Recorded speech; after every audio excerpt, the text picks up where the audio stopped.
Sou Mônica Cristina Corrêa.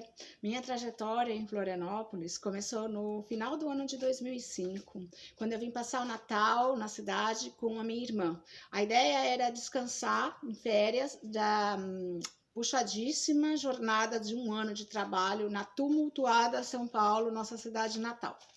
Mas ao chegarmos e nos dirigirmos para a nossa pousada, que havíamos reservado com antecedência na emblemática Lagoa da Conceição, fomos surpreendidas porque a dona havia perdido as nossas reservas e lotou a pousada. Aí teve uma discussão um pouco acalorada, mas a solução que ela encontrou foi nos direcionar para uma outra pousada, num lugar chamado Campeche, que eu desconhecia completamente, e de nome Zé Perri.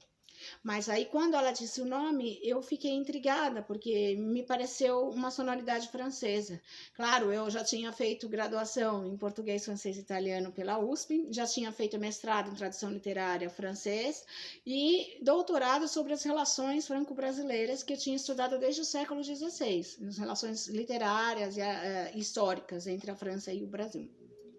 Então, quando chegou nessa outra pousada, na Zé Perri, eu vi o dono e perguntei se ele era o Zé, porque na minha concepção ele seria Zé e Perri seria o francês e aquilo era uma composição de nomes. Mas ele me disse, não, eu sou o Gerson. Aí eu perguntei, então quem é o Perri? Ele disse, é o Zé Perri, o piloto que descia aqui nos anos 20, fez amizade com os nossos pescadores. Ele era francês? Eu perguntei, ele disse, sim, era francês. Eu disse, olha, desculpa, eu conheço um pouco de francês, mas ele não podia se chamar Zé se ele era francês. Ele disse, não, era o Zé Perri, inclusive ele é autor do Pequeno Príncipe. Eu arregalei os olhos, Antoine de Saint-Exupéry. Então, Zé Perri. Mal eu podia imaginar que a minha trajetória iria sofrer um desvio, embora ela fosse uma continuidade de tudo que eu vinha fazendo em São Paulo. Aí eu fui me interessar por essa história, que me pareceu uma pérola das relações franco-brasileiras, a mais interessante que eu havia então encontrado. E aqui estava mais carente de pesquisa, porque o que nós tínhamos então eram relatos orais, vários desmentidos, controvérsias e poucos documentos. Eu comecei por me aproximar dos herdeiros de Saint-Exupéry, que representam a sua memória através da Associação Saint-Exupéry. Então, me tornei representante deles em Santa Catarina com o tempo. E comecei a descobrir muita coisa interessante sobre essa passagem. Saint-Exupéry realmente teria estado aqui algumas vezes, porque ele trabalhava para a companhia de correio aéreo, que era a maior do mundo, chamada Aéropostale. E junto com ele, outros ases da aviação francesa, que também fizeram história no Brasil, enfim. Mas antes tinha sido Latécoère, essa empresa, e depois ela se torna Air France. Então, eu tinha aí uma coisa bem grande para pesquisar. Essas pesquisas foram tão apaixonantes para mim, e eu dei sequência, que acabei me mudando para Florianópolis e fazendo toda a minha vida aqui, construí minha casa no Campeche, pelo qual eu me encantei completamente, e tive em Santa Catarina apoio para as minhas pesquisas através da FAPESC e da Universidade Federal de Santa Catarina também, além de, claro, o próprio governo do estado e a prefeitura municipal, que abriram sempre espaço para que eu mostrasse trabalhos, fiz muitas exposições, trouxe muitos visitantes ilustres relativamente a essa história, como a própria família de Saint-Exupéry.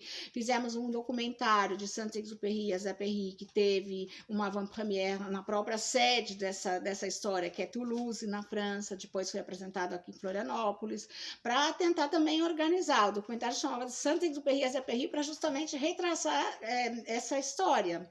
E lidar sempre com a tradição oral, com o folclore, mas procurando ter mais bases documentais. Percebi que esse capítulo era muito falho, se não ausente da história local, e passei a trabalhar sobre ele, sempre muito contente, com muitos resultados positivos, entre os quais as comprovações da passagem de Saint-Exupéry pelo Campeche, as quais eu mostrei também no Instituto Histórico e Geográfico de Santa Catarina, do qual eu sou membro desde 2017, e numa grande conferência.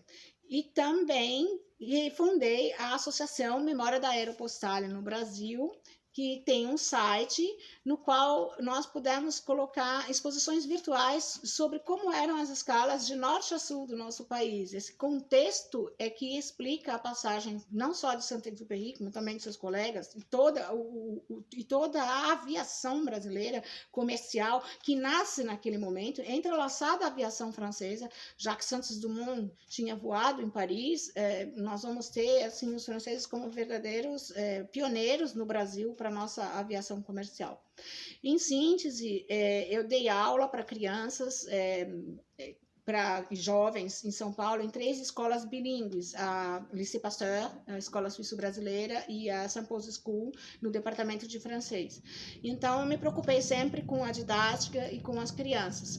Escrevi um livro para elas, que é derivado de uma exposição homônima, O Aviador e o Pescador, que foi exibida inicialmente no Palácio Cruz de Souza, em Florianópolis, e depois teve itinerância em todo o estado, e ganhei pela primeira vez na América Latina, que se ganha um prêmio como esse que eu ganhei, que era o Prix Saint-Exupéry Valeur de Jeunesse, lá em Paris, em 2014.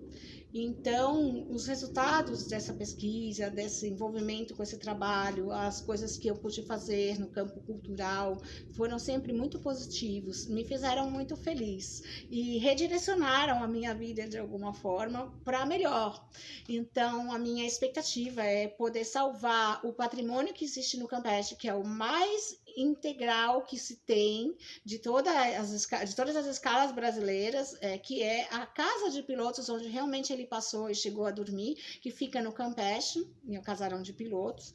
Eu espero que todas essas pesquisas e todo o meu trabalho possa embasar esse restauro e favorecer Florianópolis no sentido de desenvolver também o seu turismo cultural, me parece muito relevante, e propiciar mais cultura, mas também entretenimento. A cultura é entretenimento para toda a cidade, para quem passar por ela.